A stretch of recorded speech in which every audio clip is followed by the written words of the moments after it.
जय द्वारकाधीश, राधे राधे, हर हर महादेव। केम छो बधाय मजामां? तो हूँ पण मजामां छुं ने आज मारे आखा રીંગણાનું શાક બનાવવાનું છે। તો આપણે જો ચૂલા પર તપેલી મેકી દીધી, એમાં તેલ ગરમ થવા મેકી દીધું છે ને આપણે જો આ રીંગણા છે બધાય ભરી લીધા બધાય મસાલો નાખીને સવાણું સેવડો, તીખા ગાંઠિયા, મીઠું, મરચું, હળદર, ધાણા જીરું બધું નાખીને ભરી લીધા। તો હવે આપણે આ મસાલાનો વઘાર કરી નાખશું। પહેલા આપણે જીરું નાખી દઈશું। जीरु फूटी जाए पछी आपणे तेजपत्ता नाखी देशुं, पछी तज नाखी देशुं, मरचां नाखी देशुं ने गरम मसालो नाखी देशुं। पछी आपणे टमेटा नाखी देशुं सुधारेला।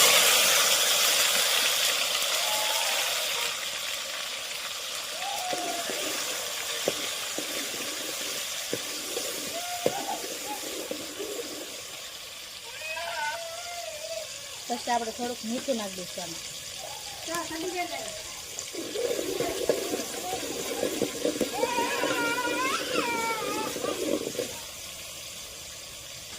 પછી આપણે આ રીંગણા છે ભરેલા એ બધા નાખી દઈશું એક એક કરીને।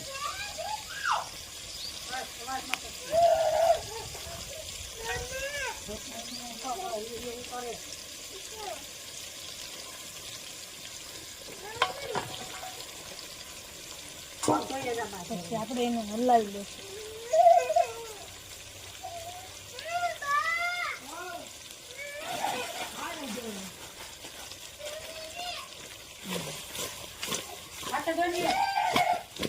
પછી આપણે એને તેલમાં 10-15 મિનિટ સડવા દઈશું।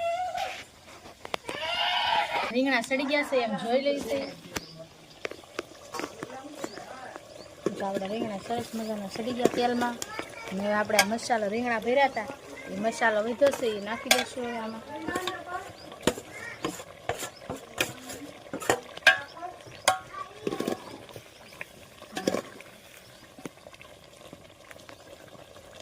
હવે આપણે પાણી નાખી દઈશું।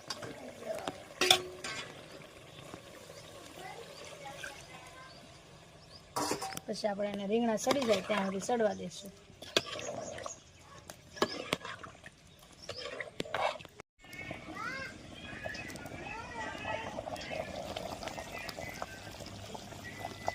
तो जो आप રીંગણાનું શાક एकदम सरस मजाનું सड़ी गયું છે, ચૂલે બનાવેલું છે। તો આપણે હવે ડીશમાં કાઢી લઈશું।